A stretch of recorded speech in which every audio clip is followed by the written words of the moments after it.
आज मैं तुम्हें प्रेम के उस सागर में यात्रा करने के लिए ले जा रहा हूं, जो जीवन का एक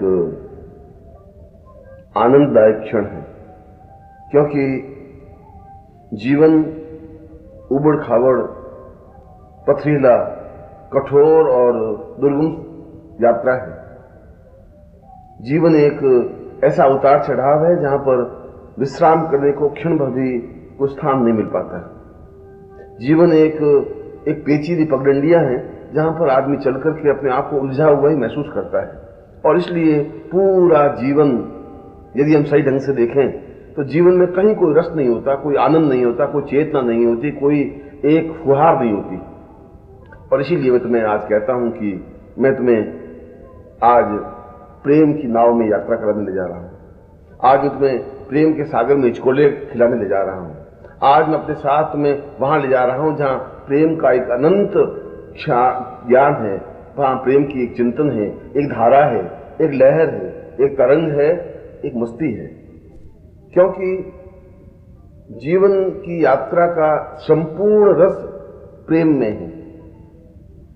और जब तक जीवन में प्रेम नहीं होता तब तक मनुष्यता प्राप्त ही नहीं हो सकती।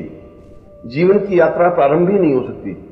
जीवन की यात्रा का मूल उद्देश्य ही प्रेम है। जीवन की यात्रा का प्रथम चरण प्रेम है और जीवन यात्रा का अंतिम पड़ाव प्रेम है। और जहां मैं प्रेम शब्द की व्याख्या कर रहा हूं, जहां मैं तुम्हारे सामने प्रेम शब्द को संबोधित कर रहा हूं, उस प्रेम में कहीं कोई प्रकार की वासना नहीं है, कोई नारी देह नहीं है, कोई मनुष्य का बलिष्ठ शरीर आंखों के सामने नहीं है, कोई आंतरिक स्वार्थ पूर्ति नहीं है। प्रेम तो एक उत्फुल्ल सुवास है, सुगंध है। प्रेम तो एक छलछल बहता हुआ झरना है जिसके नीचे स्नान करने से पूरे तन मन को एक हिलोर सी आकर के, एक फुहार पड़ करके भिगो देती है, एक एहसास करा देती है कि ये सारा शरीर आनंद और तृप्ति में प्रेम में सराबोर हो गया। प्रेम एक ऐसी पुरवई है जिसको छूने के लिए, जिसको स्पर्श करने के लिए एक अजीब सी मस्ती, एक अजीब सी खुमार आ पाती है। एक ऐसी हवा शरीर को स्पर्श करती है, एक ऐसी पुरवई पूरे शरीर को हिलोर देती है, जीवन के तार तार को उस प्रकार से झंकृत कर देती है कि सारा शरीर एक तरह से नृत्य करने लग जाता है। एहसास होने लग जाता है कि जीवन में कुछ आनंद है, कुछ चेतना है, जीवन की कुछ श्रेष्ठता है, जीवन में कुछ प्रसन्नता है, खुशी है। और एक ऐसी स्थिति है जहां अपने आप को आगे बढ़ने पर और उस स्टेज पर, उस स्थिति पर पूर्ण तक पहुंचने पर एक परितृप्तता मिलती है। और इसीलिए मैं कह रहा हूं कि तुम एक शिष्टता की पगडंडी पर बढ़ रहे हो, एक साधना की पगडंडी पर बढ़ रहे हो, एक उपासना की पगडंडी पर बढ़ रहे हो। मगर मैं तुम्हें एक क्षण रुक करके सोचने के लिए बाध्य कर रहा हूं। एक क्षण, तुम्हारे जीवन के क्षण को मैं पकड़ करके खड़ा हूं। उस साधना और उपासना के बीच में एक क्षण रुकने के लिए कह रहा हूं। और मैं तुम्हें यह स्पष्ट कर रहा हूं कि केवल आंख मूंद कर ध्यान करना और केवल निरंतर मंत्र जाप करना ही जीवन की पूर्णता नहीं है। केवल गुरु मंत्र जाप करना और केवल राम राम करना ही जीवन की श्रेष्ठता नहीं है। केवल किसी मंत्र की साधना और आंखें बंद करके पालथी मार के बैठना ही जीवन की श्रेष्ठता नहीं है। जीवन की श्रेष्ठता तो पूरे जीवन को उछाल देना है। जीवन की श्रेष्ठता तो जीवन को परितप्त कर देना है। जीवन की श्रेष्ठता तो आंखों में, जीवन में, रोम रोम में और प्रत्येक अणु अणु में एक मस्ती, एक हिलोर, एक आनंद, एक तृप्ति भर देना है। और ये आनंद, ये मस्ती, ये जीवन की पूर्णता, ये जीवन की श्रेष्ठता, ये जीवन का सुख और ये जीवन का सौंदर्य प्रेम में है। इसलिए मैं कहता हूं कि प्रेम में कोई जाति नहीं होती। इसलिए मैं कहता हूं कि प्रेम का कोई बंधन नहीं होता। इसलिए मैं कहता हूं कि प्रेम की कोई दिशा नहीं होती, प्रेम की कोई सीमा नहीं होती, प्रेम का कोई क्षेत्र नहीं होता, प्रेम में किसी प्रकार का संबंध और असंबंध नहीं होता।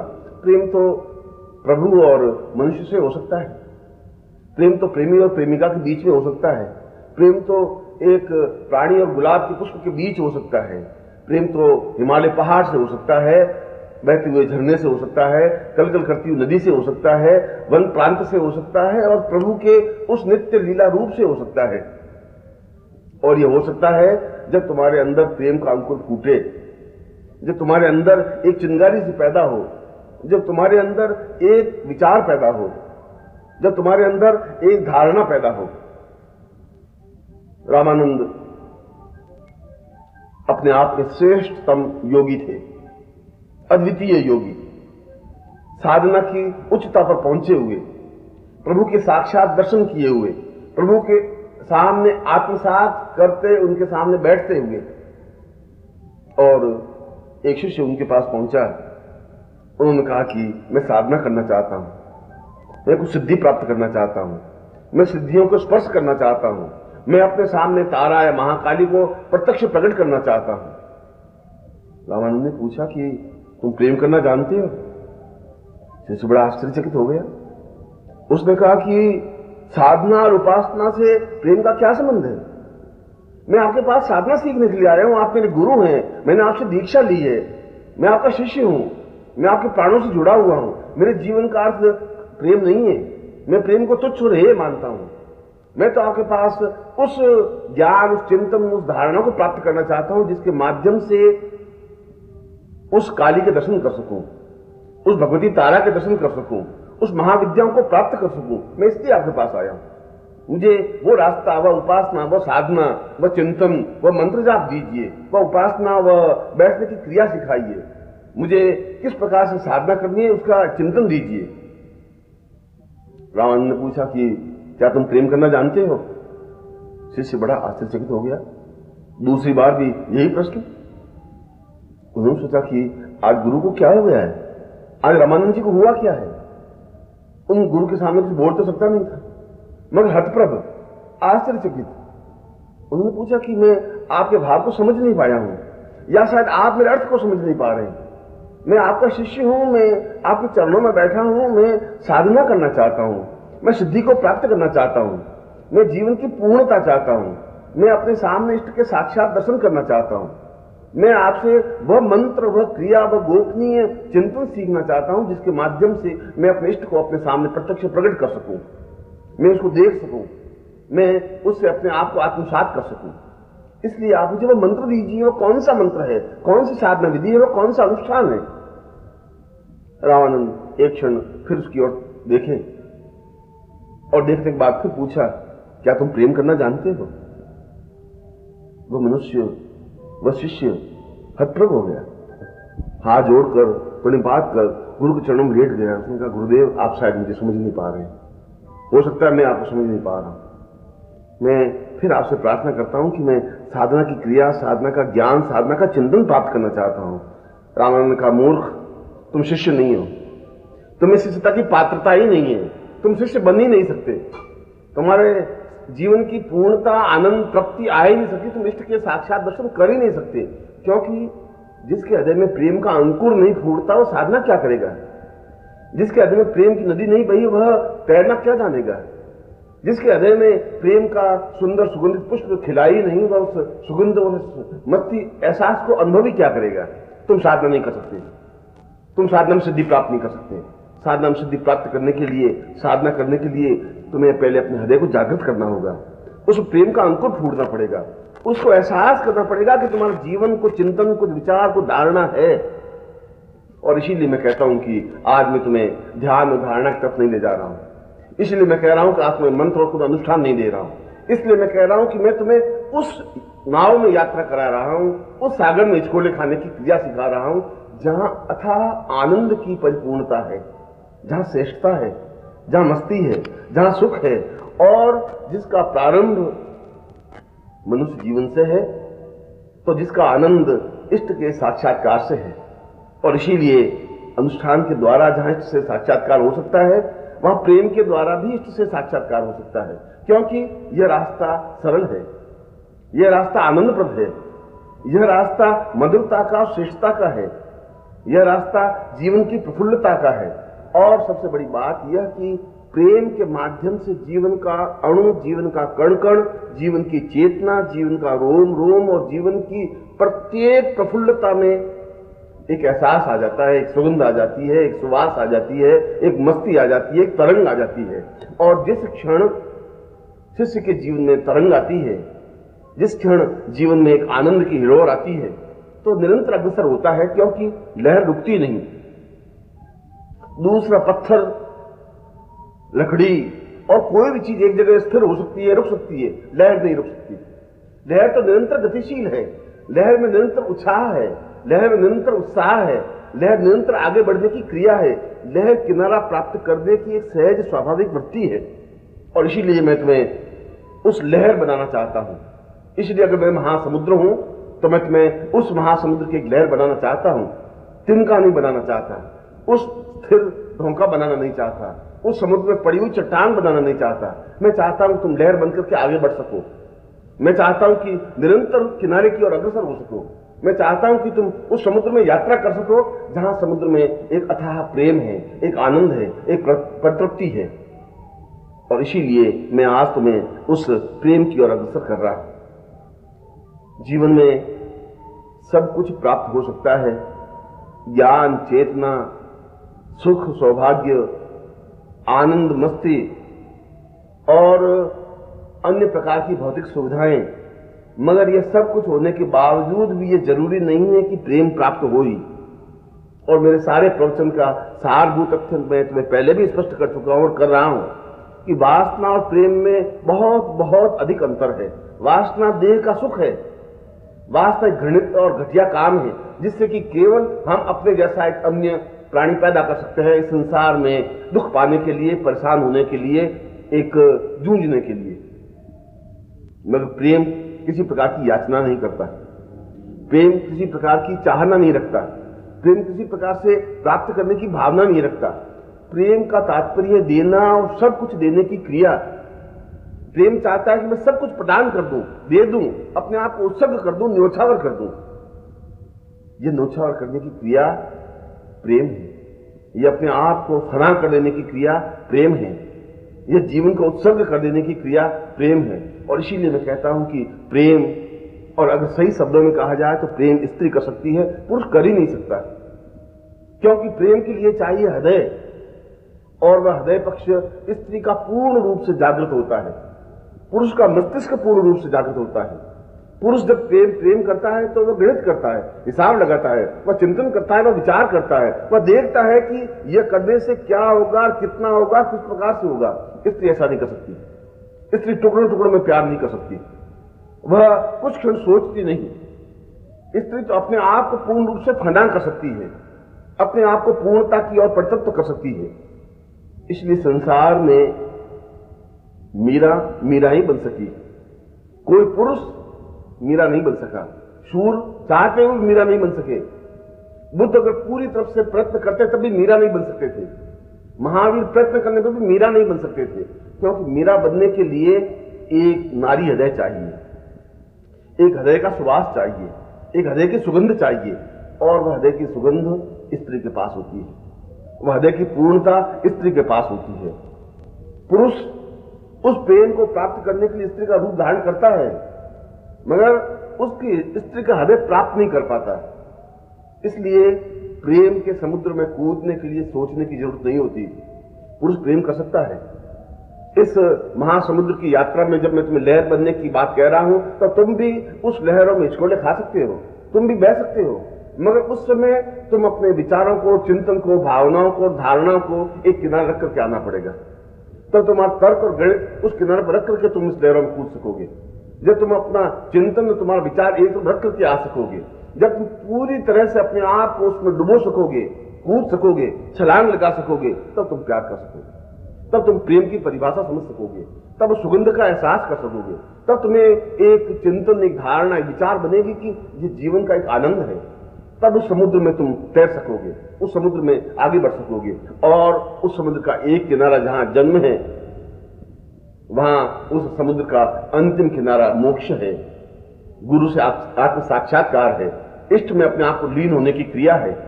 इसलिए तुम्हारे जन्म से उस आत्म साक्षात करने की पूरी क्रिया का नाम महासमुद्र है, और उस महासमुद्र में गुरु एक नाव की तरह होता है, और तुम उसमें एक लहर हो, तुम बहती हुई लहर हो, मगर तुम ठंडी टुकड़ों टुकड़ों में टूटी हुई एक शांत जल हो, लहर नहीं बन पाए हो। एक तालाब का जल हो जो स्थिर है, और तालाब का जल अगर स्थिर है तो उसमें सड़ांध आ जाएगी, उसमें गति नहीं है, उसमें चंचलता नहीं है, उसमें एक छलांग लगाने की क्षमता नहीं है, उसमें कोई तृप्ति नहीं है। इसलिए मैं तालाब का जल तुम्हें नहीं बनाना चाहता, इसलिए तुम्हें तालाब का मटमैला गंदा पानी भी नहीं बनाना चाहता, इसलिए मैं तुम्हें तालाब के घेरे में आबद्ध नहीं करना चाहता। मैं तुम्हें आज समुद्र में छलांग लगाने की बात समझा रहा हूं। मैं तुम्हें उस महासमुद्र में छलांग लगा करके लहर बनने की क्रिया सिखा रहा हूं। हो सकता है वह लहर कभी 15-20 फीट ऊपर उठ जाए, यह हो सकता है कभी लहर 2 फुट ऊंचाई पे उठे, हो सकता है कभी 2 इंच लहर पे उठे, मगर उसमें लहर बनेगी, एक ऊंचाई आएगी, उसमें गहराई नहीं आएगी, डुबोई नहीं आएगी, समाप्त नहीं होने की क्रिया होगी। और जो ऊपर उठने की क्रिया जानता है, जो 2 फुट 2 इंच 20 फुट ऊपर उठने की क्रिया जानता है, वह एक दिन आत्म साक्षात्कार भी कर सकता है, प्रेम की पूर्णता तक पहुंच भी सकता है, जीवन के आनंद की प्रत्यक्षता भी कर सकता है। इसलिए रामानंद ने कहा कि तुम अगर इष्ट से साक्षात्कार कर सकते हो तो मैं तुम्हें पहली बार पूछ रहा हूं, फिर दूसरी बार पूछ रहा हूं, तीसरी बार भी तुम्हें यही बात पूछी है कि क्या तुम प्रेम करना जानते हो। और इसीलिए मैं भी आज तुमसे ये प्रश्न पूछ रहा हूं कि तुम साधना करने, उपासना करने, मंत्र जाप करने, गुरु मंत्र जाप करने और देवी और इष्ट और साक्षात्कार से दर्शन करने की क्रिया से पहले मैं तुमसे प्रश्न पूछ रहा हूं कि क्या तुमने अपना हृदय पक्ष जागृत किया है? क्या तुमने कभी प्रेम किया है? क्या कभी तुम्हारे हृदय में प्रेम का अंकुर फूटा है? क्या तुमने कभी उस प्रेम के सुगंध को एहसास किया है? क्या तुमने उस पूर्वई को अपने शरीर में आत्मसात किया है? क्या उस सुगंध के झोंके को अपनी बाहों में भरा है? और मैं सोचता हूं कि तुम ऐसा नहीं कर पाए।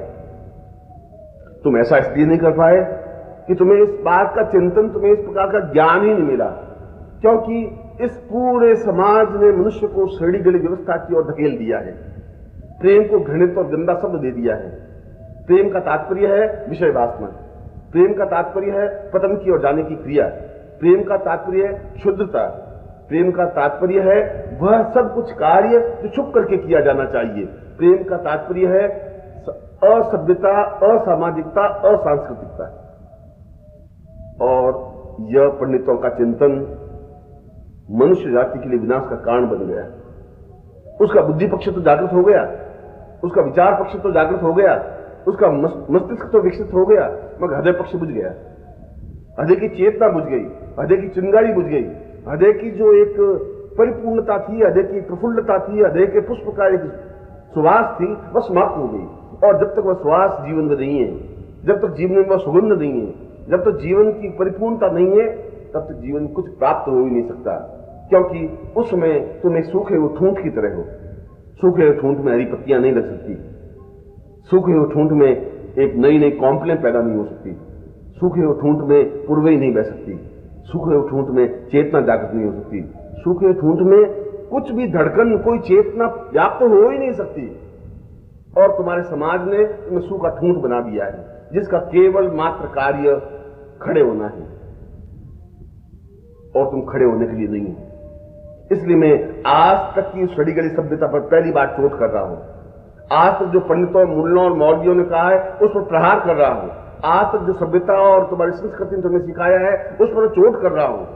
आज तक तुम जिस धारणा, जिस चिंतन को लेकर चले हो उस पर प्रहार कर रहा हूं कि तुम्हें साधना करनी है, तुम्हें जीवन में सफलता पानी है, तुम्हें अग्रसर होना है, तो तुम्हें जीवन में प्रेम सीखना ही पड़ेगा, प्रेम की क्रिया सीखनी पड़ेगी, अपने आप में प्रेम को आत्मसात करना पड़ेगा, प्रेम की ओर बढ़ना पड़ेगा, क्योंकि जीवन का आधार प्रेम है। और मैंने उस प्रेम के आनंद को चखा है, मैंने उस प्रेम के आनंद को अनुभव किया है, मैं उस प्रेम की परिभाषा को जानता हूं, मैं उस प्रेम की कल्पना को जानता हूं, मैं जानता हूं कि उस प्रेम को स्पर्श करने से जीवन में कितनी आनंद की व्याप्ति हो जाती है। मैं जानता हूं कि जीवन में कितना आनंद, कितना रस व्याप्त हो जाता है। मैं जानता हूं जीवन का प्रत्येक धड़कन, जीवन की प्रत्येक चेतना, जीवन की प्रत्येक रोम रोम की एक पूर्णता एहसास होने लगती है। एहसास होता है कि हम कुछ गतिशील हैं, हमारा प्रतिपल एक आगे की ओर अग्रसर होने की क्रिया है, हम एक जगह स्थिर नहीं रहते, हर क्षण किसी की याद आंखों में बसी रहती है, हर क्षण एक अजीब सी मस्ती में, अजीब सी पुरवई में यह जीवन प्रवाहित होता है। एक जीवन की एक धारा ही बदल जाती है, जीवन का चिंतन ही बदल जाता है, जीवन की पूर्णता ही बदल जाती है। और इसीलिए मैं फिर तुम्हें उस साधना करने से पहले, उन सिद्धियों की ओर अग्रसर होने के पहले, उस मंत्र जाप करने से पहले, उस इष्ट से साक्षात्कार करने से पहले मैं तुम्हें फिर एक बार ये कहता हूं कि ये जो तुम्हारे धर्मशास्त्र है, ये तुम्हारे ग्रंथ हैं, ये जो तुम्हारे आज तक महावीर स्वामी और बुद्ध ने और शंकराचार्य ने और लोगों ने कहा है, वह एकांगी है।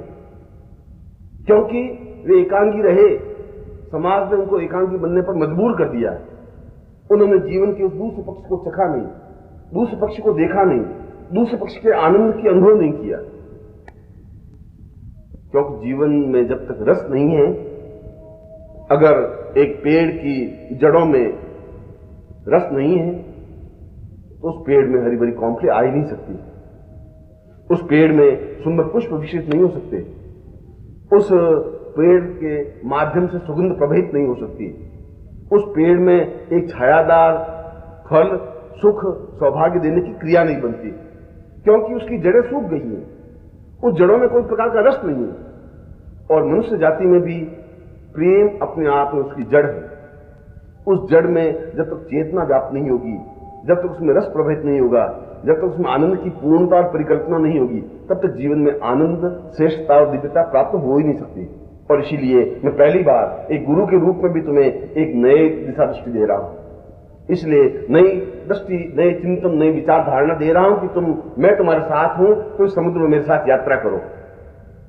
तुम इस समुद्र में बहो, तुम इस समुद्र में अपने आप को गतिशील करो, तुम एक लहर बनो, तुम एक तरंग बनो, तुम एक उत्साह बनो, एक उत्साह बनो, एक ऐसी कल्पना बनो जिसके माध्यम से तुम्हें चारों तरफ फैल सको, तुम एक आनंद और परितृप्तता देख सको, जीवन की मस्ती और पूर्णता देख सको, तुम्हें एहसास हो सके जीवन अपने आप में एक खुमारी है, एक परितृप्तता है, एक जीवन की पूर्णता और श्रेष्ठता है। और इसीलिए जीवन को सही ढंग से देखने की क्रिया वेदों ने की। और वेदों में आदिकालीन वेद, ऋग्वेद में भी एक मंत्र में बिल्कुल स्पष्ट व्याख्या की, पूर्वैः सताः सदैवा वदैव प्रेयाम पूर्वप्रेयः। अगर तुम जीवन को समझना चाहते हो तो तुम्हें प्रेम को समझना पड़ेगा, और यह प्रेम समझने की क्रिया जीवन के हृदय पक्ष को जागृत करना पड़ेगा।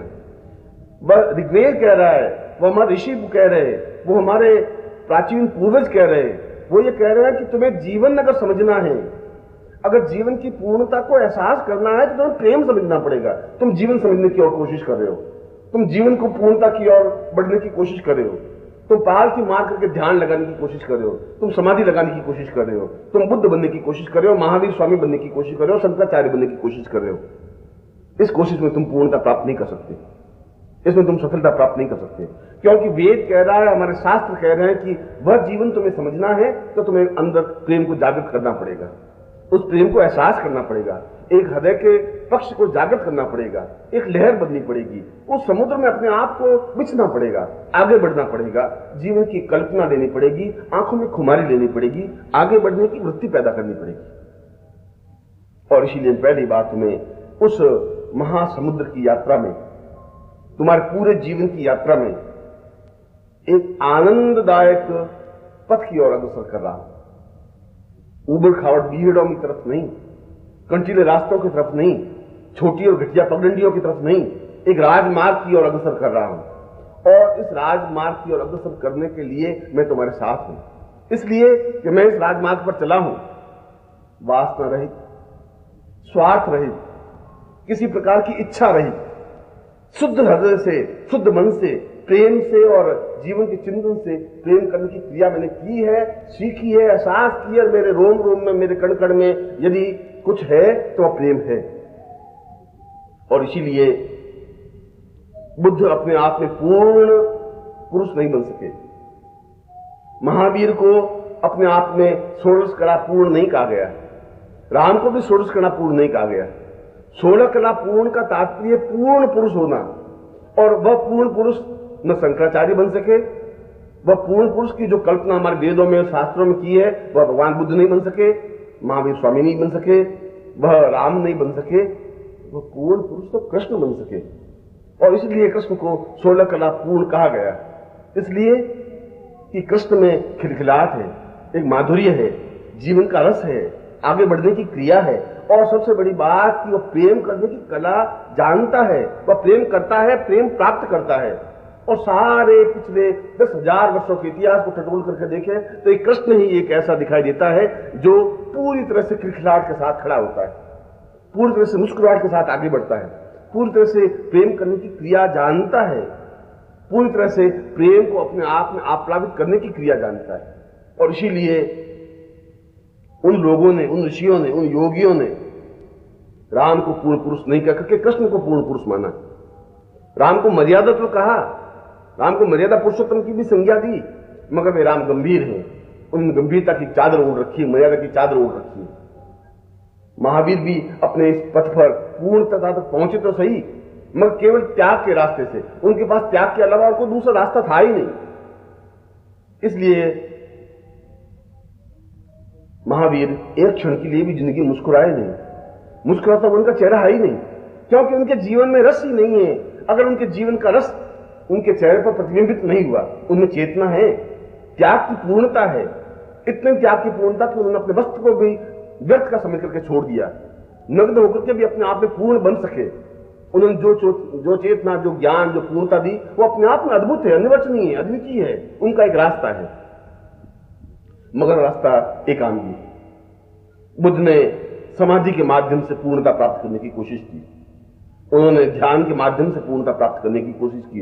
यद्यपि उन्होंने पूर्णता प्राप्त की, यद्यपि वे ध्यान में अपने आप में लीन हो सके, यद्यपि उन्होंने जीवन की एक चिंतन, एक धारणा को प्राप्त किया, मगर उनके चेहरे पर किसी प्रकार की मुस्कुराहट की रेखा व्याप्त नहीं हो पाई, हंसी की खिलखिलाहट व्याप्त नहीं हो पाई, और वह रास्ता अपने आप में पूर्ण होते हुए भी आनंददायक नहीं बना।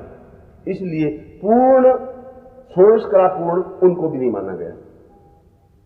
इसलिए पूरे शास्त्रों में हमने बुद्ध को अवतार माना, अगर हमने राम को अवतार माना, यदि हमने कृष्ण को अवतार माना, तो हमने बुद्ध को भी अवतार माना। निश्चय ही विज्ञान के क्षेत्र में, समाधि के क्षेत्र में अद्वितीय थे। उन्होंने जो कुछ बुद्धत्व प्राप्त किया, वो अपने आप में पूरे संसार को नवीन चेतना है, नवीन ज्ञान है, नवीन विचारधारा है। मगर जीवन का रस खिलखिलाहट है, आनंद है, मस्ती है, प्यार है, चेतना है, तृप्ति है, और ये तृप्ति कृष्ण ने सीखी। उन गोपियों के साथ प्यार किया और लोगों ने उंगलियां उठाई, लोगों ने ऊपर लांछन लगाए, लोगों ने गालियां दी। लोग समझ ही नहीं पाए, क्योंकि जो पूर्ण है उसको लोग समझ नहीं पाते। जो अपने आप में षोडश कला पूर्ण है, उनका प्रत्येक क्षण अपने आप में अलग होता है। जो षोडश कला पूर्ण व्यक्तित्व होता है, उसके हाथ, पांव, नाक, कान तो ठीक पुरुष की तरह ही होते हैं, मगर उस जीवन के रस से वे शून्य हो जाते हैं। वे केवल ज्ञान के भार से बोझिल हो जाते हैं, और जो ज्ञान के भार से बोझिल हो जाता है, वह एक ठूंठ की तरह खड़ा रहता है। उसमें सुगंध की सुवास नहीं रहती, उसके नीचे खड़े होने पर एक तृप्ति तो महसूस होती है, मगर जो आनंद आना चाहिए, जो पुरवई बहनी चाहिए, जो जीवन का रस प्राप्त होना चाहिए, वह नहीं प्राप्त हो पाता। इसीलिए कृष्ण हमारे जीवन के ज्यादा निकट अनुभव होते हैं, क्योंकि वे गोपियों के साथ रासलीला खेलते हैं, क्योंकि गोपियां उनको अपना सर्वस्व मानती है, इसलिए कि वह भी गोपियों को सर्वस्व मानते हैं। और इसीलिए आज तक के व्यक्ति उस कृष्ण को पूरी ढंग से समझ ही नहीं पाए। किसी ने उसके ऊपर लांछन लगाया, किसी ने उसके ऊपर गालियां दी, किसी ने कृष्ण को कुछ कहा, मगर इतना होने के बावजूद भी वे ये मानने को बाध्य हुए कि कृष्ण पूर्ण योगी हैं, ये मानने के लिए बाध्य हुए कि कृष्ण पूर्ण ज्ञानी है, ये मानने के लिए बाध्य हुए कि कृष्ण अपने आप में पूर्णता प्राप्त है, और ये मानने के लिए बाध्य हुए कि श्रीमद् भगवद गीता जैसा अद्वितीय अपूर्व ग्रंथ केवल कृष्ण लिख सकता है। इसलिए लिख सकता है कि उसके हृदय का रस सूखा हुआ नहीं है, इसलिए लिख सका है कि उसके हृदय में एक फुहार है, एक चेतना है, उसके हृदय में एक विचारधारा है, और सबसे बड़ी बात कि उसके हृदय में एक तरंग है, एक लहर है, हास्य है, खिलखिलाहट है, मधुरता है। इससे भी सबसे बड़ी बात कि उसके हृदय में प्यार प्राप्त करने की, प्यार देने की, प्रेम लेने की और प्रेम देने की क्रिया है। और मैं पहले भी कह चुका हूं कि प्रेम वासना नहीं है, और अगर वासना होती तो कृष्ण मथुरा से बार बार वृंदावन की ओर भागते, बार बार गोकुल से जाकर गोपियों छेड़खान करते। जब वे वृंदावन से रवाना हुए, जब उद्धव उनको लेने के लिए आए, जब अक्रूर ने उनको आने के लिए आमंत्रण दिया, तो एकदम से पल्ला झपट करके रवाना हो गए। एक क्षण भी गोपियों को ताका ही नहीं, देखा ही नहीं, चिंतन ही नहीं किया, क्योंकि उनको केवल प्यार करना आता था, प्रेम करना आता था। किसी प्रकार की वासना की गंध, वासना की दुर्गंध उनके जीवन में नहीं थी। इसलिए कृष्ण को पूर्ण पुरुष माना गया। इसलिए कृष्ण मनुष्यता के ज्यादा निकट है। इसलिए कृष्ण में जहां योग है, जहां समाधि है, जहां चिंतन है, वहां पूर्णता भी है, जीवन की तृप्ति है, जीवन की खिलखिलाहट है, एक बहता हुआ झरना है जिसमें पूर्णता प्राप्त हो सकती है। मैं तुम्हें प्रेम की सागर की यात्रा में एक आनंद और तृप्ति देने की क्रिया बताता हूं।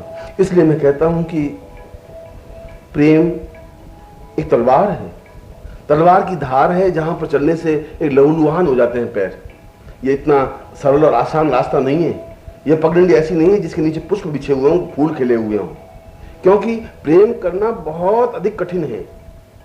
प्रेम करना बहुत अधिक तकलीफदायक है। तकलीफदायक इसलिए कि बिरले लोग ही प्यार कर सकते हैं, बिरले लोग ही प्रेम कर सकते हैं। वासना रहित, गंध रहित, दुर्गंध रहित, पूर्ण हृदय के साथ हृदय जोड़ करके प्यार करने की क्रिया तो किसी किसी को आती है।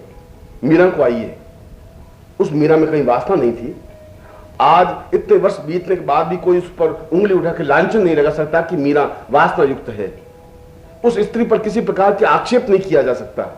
यद्यपि वह महलों से नीचे उतरी, यद्यपि उसने घूंघट उतार दिया, यद्यपि उसने घुंघरू बजा करके नाची, यद्यपि वह साधु संतों के साथ बोली, मगर उसके बावजूद भी कोई इसके ऊपर उंगली नहीं उठा सकता। इसलिए नहीं उठा सकता कि उसने प्यार तो किया, उसने प्रेम की सुगंध तो झेली, उसने हृदय के कमल को विकसित तो किया, मगर किसी प्रकार से उसमें वासना की गंध नहीं आ पाई।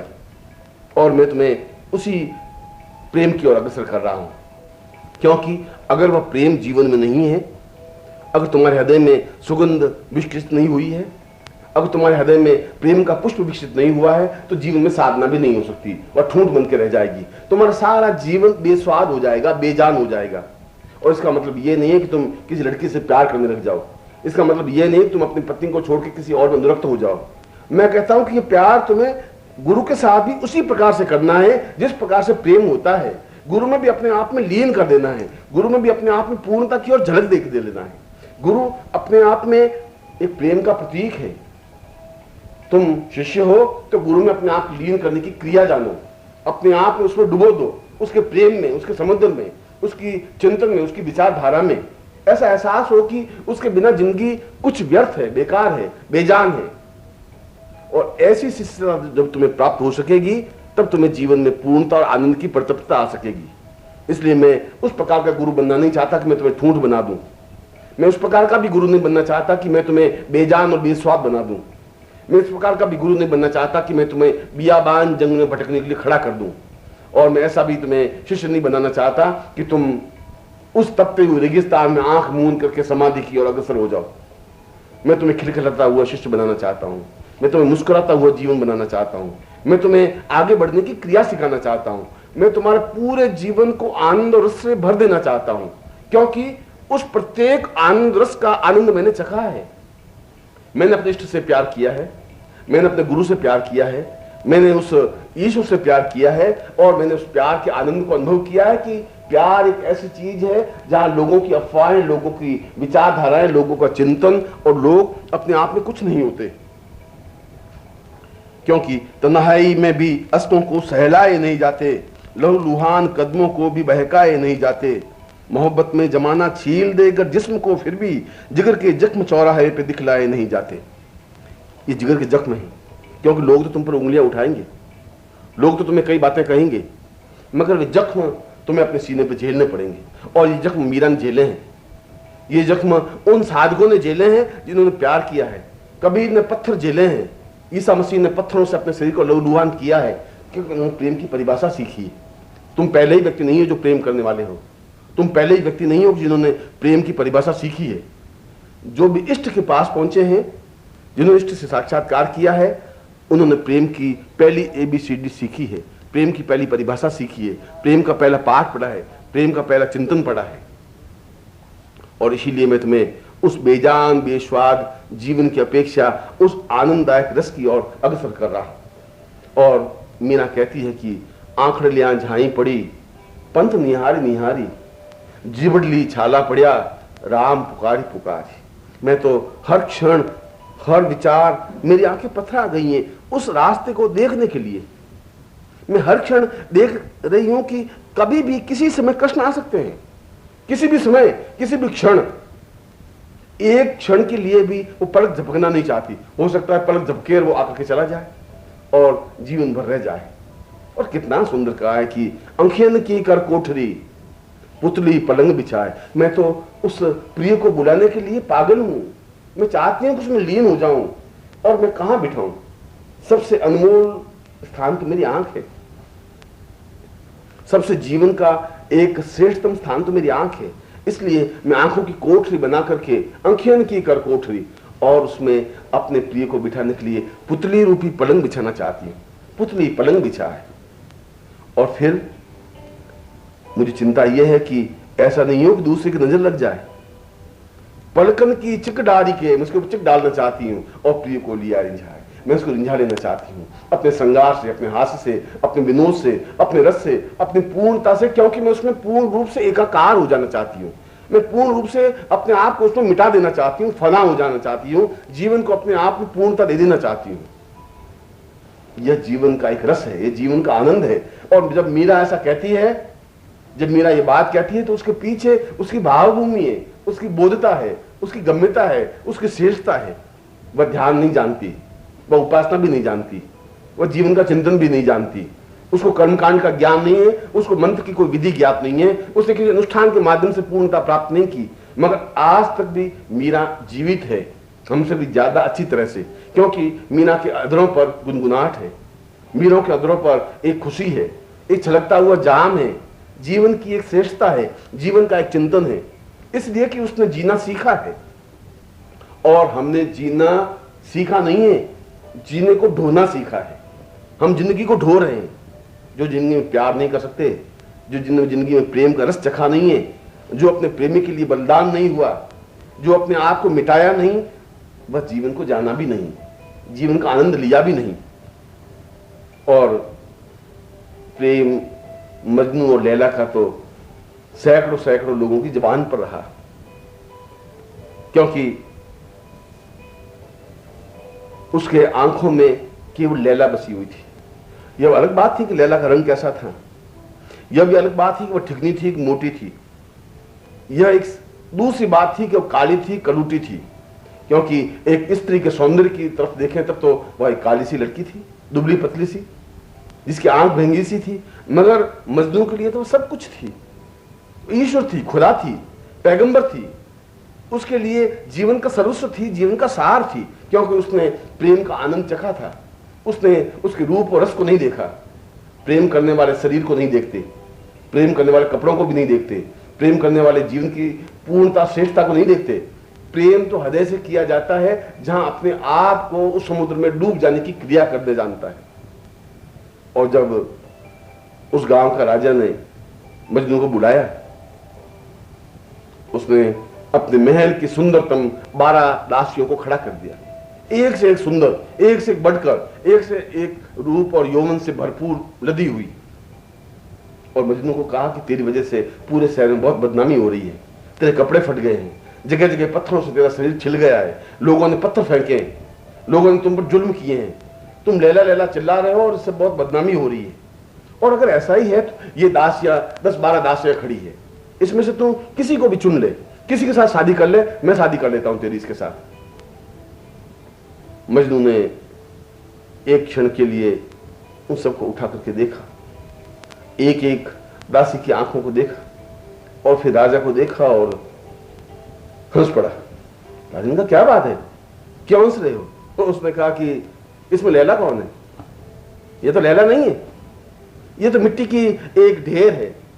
मैं लैला से प्यार करता हूं, इन लोगों से प्यार नहीं करता, मेरे लिए जो कुछ है वो लैला है।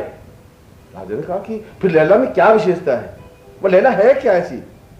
उसने कहा कि तुम जिस दिन मजनू की आंख से देखोगे तब तुम्हें समझ में आएगा कि लैला क्या है। तुम मेरी आंख से देखो कि वो लैला क्या है। वह एक सुगंध है, वह एक सुवास है, वह एक पुष्प है, वह एक खिलखिलाहट है, एक मधुरता है, क्योंकि मजनू की आंख वह सब कुछ देख रही है। और लैला भी अपने आप में उस प्रेम के समुद्र में डूबने के लिए अपने आप को आतुर थी। डुबो चुकी थी। यद्यपि उसके सामने बंधन थे समाज की बेड़ियां उसके पांवों में पड़ी हुई थी, मगर उसके बावजूद भी जब उसने सुना कि मजनू को उस गांव से निकाला दिया जा रहा है, राजा की बात नहीं मानने पर उसको गांव से निकाला जा रहा है, तो वो बड़ी विचलित हो गई। वो अपने आप में रह नहीं पाई। वो जा रहा है, मैं उसको देखूंगी नहीं तो कैसे होगा, उसके बिना जीने की कल्पना कैसे होगी, उसके बिना जीवन का अस्तित्व क्या है, क्योंकि प्रेम में दूरी रह ही नहीं सकती, प्रेम में अलगपन बन ही नहीं सकता, प्रेम एक दूसरे को अलग कर नहीं सकते, समाज की जंजीरें उसको रोक नहीं सकती। और वह जाकर के उस रास्ते पर खड़ी हो गई जिस पगडंडी से मजनू उस गांव से बाहर जाने के लिए मजबूर हो रहा था। छुप करके पेड़ के तने से चिपक करके खड़ी हो गई, ऐसा कि जैसे कुछ दिखाई नहीं दे, ऐसा कि दृष्टि नहीं पड़े। वह तो केवल आंख भर करके मजनू को देखना चाहती थी। और मजनू पास में से निकला, वह तने से चिपकी हुई खड़ी रही, एक क्षण के लिए भी हिली नहीं, देखती रही, आंखों से उस मजनू को पीती रही, आंखों के प्यालों से उस माधुर्य को अपने आप में समोती रही और हृदय में उस मजनू के जीवन को उतारती रही। मजनू तो अपनी पगडंडी पर चला गया, मजबूरी थी, क्योंकि उसके होठों पर लैला के अलावा कुछ नाम नहीं था, मगर इसके अलावा कुछ चारा नहीं था। साल बीत गया, 2 साल बीत गए और मजनू वापस लौटा उस पगडंडी से, उस गांव में वापस आया। तब तक उस राजा की मृत्यु हो चुकी थी और उसने गांव वालों को पूछा कि लैला कहां है? उनका कि लैला तो उस दिन उस रास्ते पर खड़ी थी, पेड़ के तने से चिपकी हुई वहां। और वह मजनू दौड़ता हुआ उस पेड़ के पास पहुंचता है और देखता है तो लैला की मांस, लैला की त्वचा, लैला की चमड़ी और उस पेड़ का तना एक हो गया था, चिपक गई थी, खड़ी खड़ी उससे बिल्कुल एकाकार हो गई थी। उसकी आंखों में उस समय भी एक स्वप्न तैर रहा था, एक प्रतिबिंब तैर रहा था, मजनू का था। उसने मजनू ने उसकी आंख में झांका, वो आंखें तो पथरा गई थी, उस जीवन से उसका प्राण तो निकल चुका था, मगर उसकी चमड़ी उस पेड़ का एक भाग बन चुकी थी, उसका शरीर उस पेड़ का हिस्सा बन चुकी थी। और जब मजनू ने उसकी आंख में झांका तो अपना ही प्रतिबिंब दिखाई दिया, अपनी झलक दिखाई दी। और इसीलिए मैं कहता हूं कि प्रेम की कोई परिभाषा नहीं होती, इसीलिए मैं कहता हूं कि समाज की बेड़ियां पांवों को रोक नहीं सकती, इसलिए मैं कहता हूं कि जहां प्रेम है वहां और कुछ नहीं है, छलांग लगाने की बात है, अपने आप को डूब जाने की बात है। ये हो सकता है कि लोग सैकड़ों प्रकार की कानाफूसियां करेंगे, सैकड़ों प्रकार की बातें करेंगे, क्योंकि लोग उस प्रेम की सुगंध को पहचान ही नहीं सकते।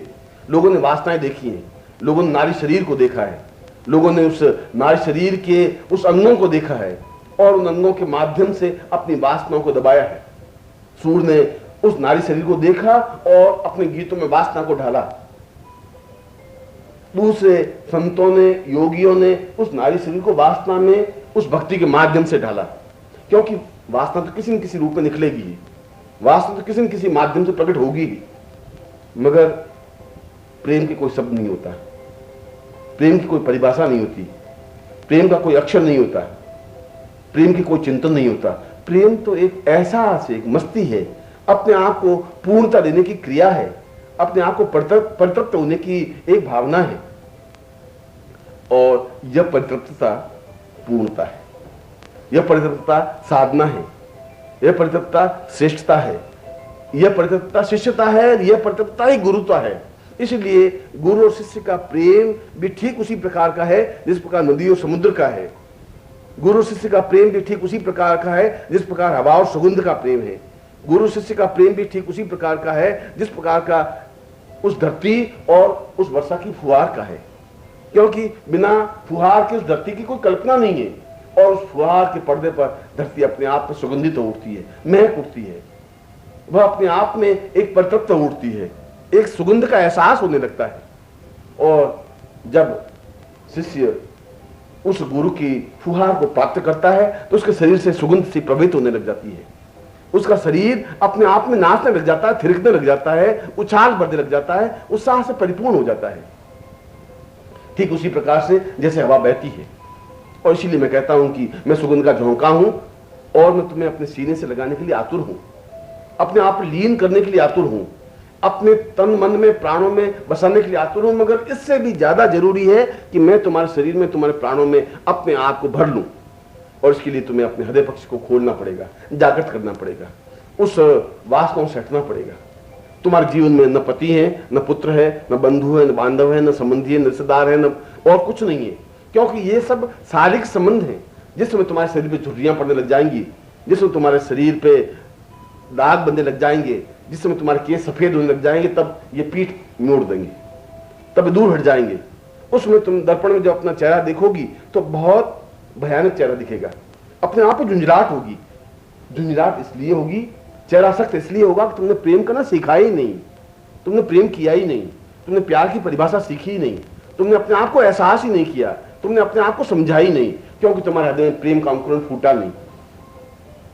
और यह प्रेम का अंकुरण जिस समय तक नहीं फूटता, उस समय तक जीवन पथ की यात्रा भी प्रारंभ नहीं होती। उस जीवन पथ की यात्रा के लिए प्रेम पहला और अंतिम पड़ाव है, और मैं तुम्हें इस पहले पड़ाव से प्रारंभ कर रहा हूं, उस अनंत पथ की ओर अग्रसर कर रहा हूं। मैं तुम्हें समझा रहा हूं कि यह प्रेम तुम्हारे जीवन का ध्येय, धारणा और चिंतन, समाधि, पूर्णता और मंत्र है। यह ध्यान है, यह अपने आप में सहज स्वाभाविक क्रिया है, क्योंकि यह तुम्हें मुस्कुराहट दे सकता है, यह तुम्हें पूर्णता दे सकता है, यह 16 कलाओं से पूर्ण कर सकता है, यह अपने आप में जीवन का चिंतन दे सकता है, जीवन की परितृप्तता दे सकता है।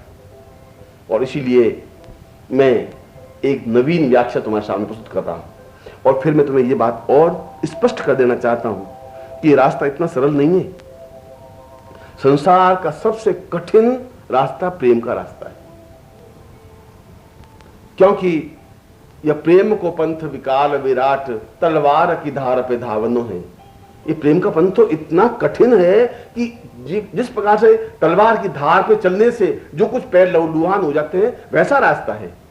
इसमें तो पैर में घाव होने ही है, इससे तो पैरों में एक चबराहट होनी है, इससे तो लहू निकलना ही है, इससे तो पैर लहूलुहान होने ही है। ये तो लोगों को एहसास हो ही जाएगा कि इसका पैर लहूलुहान है, इसका सारा शरीर जख्मों से भरा हुआ है। और वे जख्म भी जीवन का आनंद है, वे जख्म भी जीवन का आनंद है, क्योंकि जीवन का आनंद प्रेम की सुवास से है, उस परिवार से नहीं है, उस देह सुख से नहीं है, उस वास्तव से नहीं है, उस संभोग से नहीं है। जिसको तुम सुख समझ रहे हो वह कुछ नहीं है, एक क्षण है, एक क्षण की कल्पना है, और उसके बाद फिर तुम दुख के सागर में डूब जाते हो, दुख में अपने आप को लीन कर लेते हो। तुमने उस स्वाद को चखा ही नहीं, उस मस्ती में तुम बढ़े ही नहीं, उस आनंद की ओर बढ़े ही नहीं। क्योंकि जीवन की अगर परितृप्तता देखना चाहते हो, जीवन के आनंद की कल्पना करना चाहते हो, जीवन को कुछ समझने की क्रिया करना चाहते हो, जीवन की पगडंडी पर बढ़ने की क्रिया करना चाहते हो, और सही शब्दों में कहूं तो गुरु में आत्मसात होना चाहते हो, तुम्हें पहला पाठ पढ़ना पड़ेगा प्रेम का। तुम्हें पहला पाठ पढ़ना पड़ेगा अपने आप को फना करने का। तुम्हें पहला पाठ पढ़ने पड़ेगा पैर को लहूलुहान करने का। तुम्हें पहला पाठ पढ़ने पड़ेगा उस तलवार की धार पर चलने की, सीखने की क्रिया का। और मैं जानबूझ के तुम्हें तलवार की धार पर चलने के लिए बाध्य कर रहा हूं, जानबूझ करके मैं उस रास्ते पर तुम्हें गतिशील कर रहा हूं जो कि अपने आप में बड़ा खतरनाक है। खतरनाक इसलिए कि इस प्रकार के रास्ते पर चलने पर सैकड़ों प्रकार की बातें हो सकती है। कृष्ण के लिए भी सैकड़ों प्रकार की बातें हुई, उसके ऊपर सैकड़ों प्रकार के आक्षेप हुए, उसको जो कुछ नहीं कहा गया वह भी कहा गया। आगे के संतों ने भी, आगे के भक्तों ने भी, आगे के योगियों ने भी, और उस समय की गोपियों ने भी, उस समय के गोप ने भी, गांव के मुखियाओं ने भी। मगर कृष्ण समझ रहे थे कि आज तक जो परिकल्पना बनती आई है वह ठूंठ की परिकल्पना है। वह एक तालाब का जल की तरह एक गंदला सा जल है, जहां पालथी मार के बैठा जाता है, जहां आंख बंद करके आगे बढ़ने की क्रिया होती है, जहां चेहरे पर मुस्कुराहट नहीं है, जहां चेहरे पर आनंद नहीं है, जहां जीवन की एक तृप्ति नहीं है। इसलिए कृष्ण ने बिल्कुल दूसरा रास्ता चुना, और वह रास्ता सही था। वह रास्ता ऋग्वेद का था, वह रास्ता यजुर्वेद का था, वह सामवेद और अथर्ववेद का था। और अगर मैं चारों वेदों की तुम्हें कल्पना दूं, चारों वेदों के मंत्र तुम्हें स्पष्ट करूं, तो चारों वेदों के मंत्रों का सार एक ही भूतत्व है कि जीवन का प्रारंभ प्रेम है तो जीवन का अंत क्षण प्रेम है। मगर हम प्रेम की परिभाषा को समझे ही नहीं, तो फिर जीवन तो ठूंठ बन के रह ही जाएगा, जैसा कि तुम जीवन जी रहे हो, जैसा कि जीवन चल रहा है, जैसा कि जीवन तुम्हारा गतिशील हो रहा है। ये जीवन नहीं है, इस जीवन में तो हर क्षण एक उमंग, एक उत्साह, एक लुका छिपी का खेल होना चाहिए। प्रेम में किसी का एहसास है, प्रेम में किसी प्रकार की सुवास है। कोई मेरा है, ये बहुत बड़ी बात है। कोई मेरी आंखों में बसा हुआ है, ये बहुत बड़ी विस्फोट है, बहुत बड़ी चिंगारी है। कोई मेरा याद करने वाला व्यक्ति है, इससे ज्यादा कुछ हो ही नहीं सकता। इसलिए तो मैं कहता हूं कि प्रेम पुरुष कर ही नहीं सकता। पुरुष उस प्रेम की भाषा को, उस पूर्णता को समझ नहीं सकता। प्रेम कर सकती है पत्नी, स्त्री, नारी शरीर, क्योंकि वह कूदने की क्रिया जानती है, वह अपने आप को समर्पित करने की क्रिया जानती है। बस बात की परवाह नहीं करती कि कौन मुझे क्या कहेगा, कौन मुझे रोकेगा, इस बात की चिंता करती नहीं। जब इस रास्ते पर पांव रख देती है तो समाज उसके कुछ नहीं कर सकता। समाज गालियां दे सकता है, मगर उसको इस बात का भान नहीं रहता कि मैं क्या कर रही हूं। एक प्रेमिका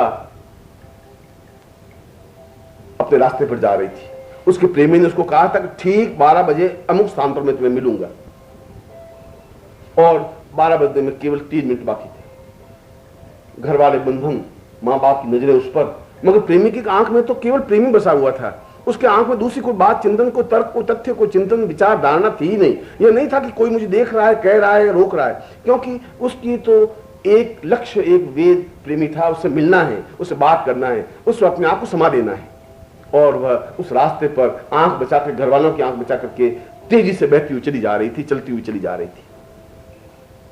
दोपहर का समय, मार्ग में अकबर चादर बिछाए हुए, नमाज का समय हो गया।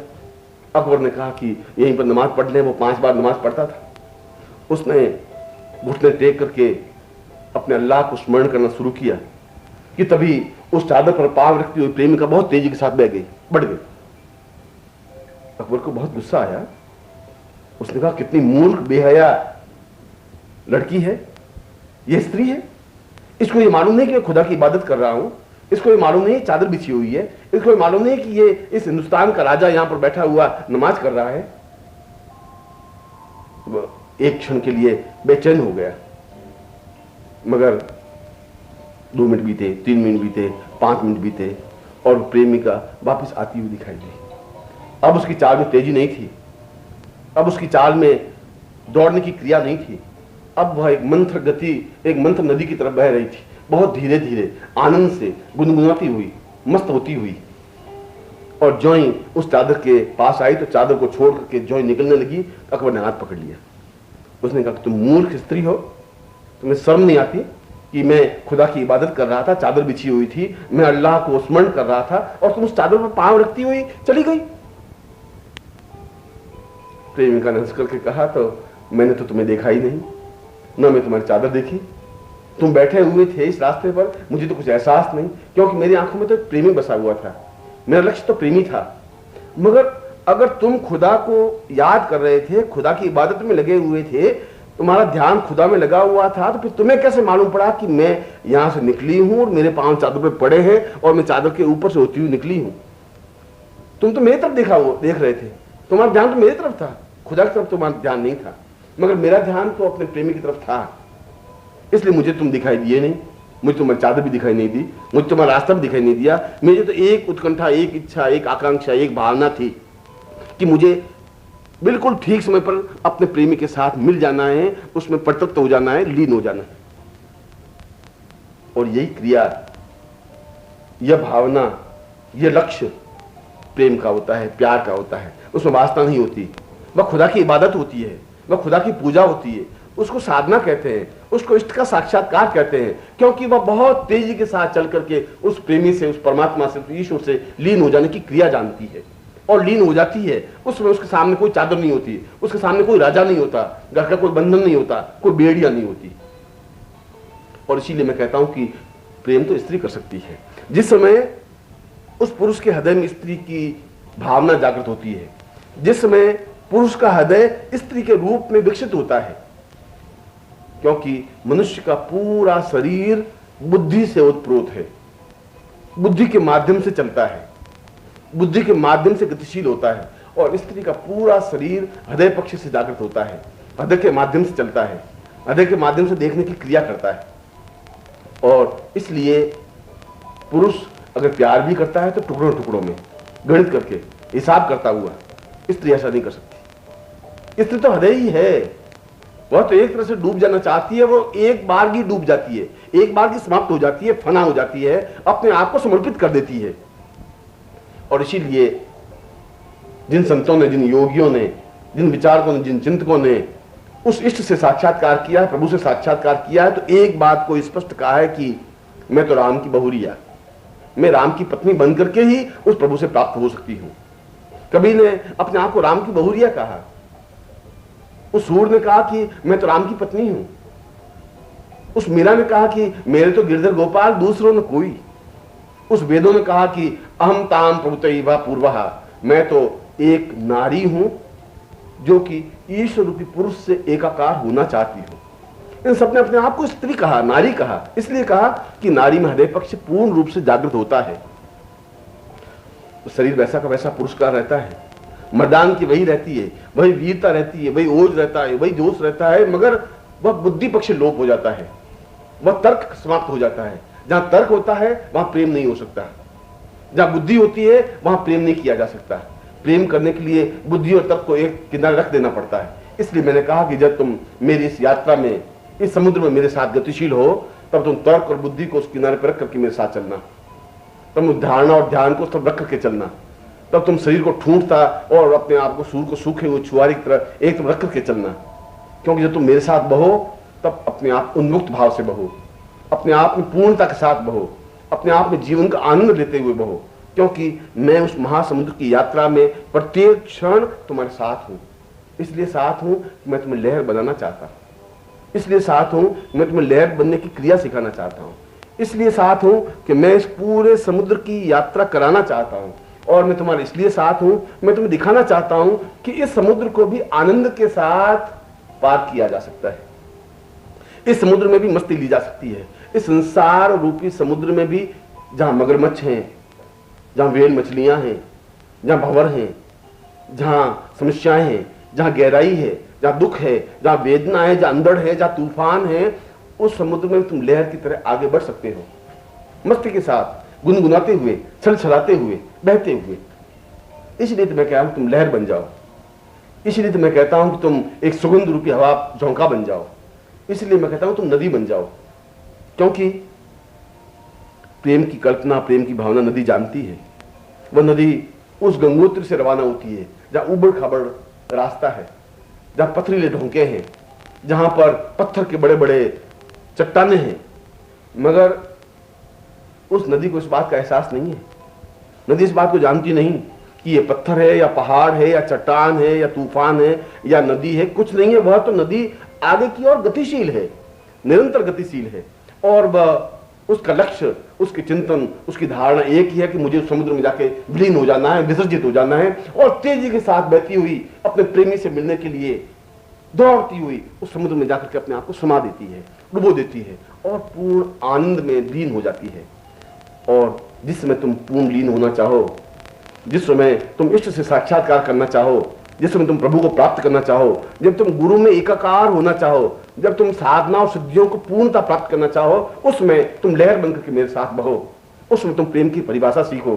तुम पहली बार नवीन रास्ते से गतिशील बनो, पहली बार तुम्हारे चेहरे पर मुस्कुराहट आए, पहली बार तुम्हारी जिंदगी में एक मस्ती आए, पहली बार तुम्हारे होठों पर एक थिरकन पैदा हो, पहली बार तुम्हारे होठों पर गीत पैदा हो, पहली बार तुम एहसास कर सको कि जीवन का आनंद, जीवन की मस्ती, जीवन की चेतना, जीवन का सौंदर्य, जीवन का सौभाग्य अपने आप में प्रेम है। और इसीलिए आज मैं तुम्हें इस समुद्र में, इस संसार के समुद्र में, मैं तुम्हारे साथ प्रेम की तरह बहता हुआ उस किनारे पर पहुंचाने के लिए तैयार खड़ा हूं, और मैं तुम पर विश्वास करता हूं, मैं तुम्हें आशीर्वाद देता हूं कि तुम जीवन का आनंद प्राप्त कर सको।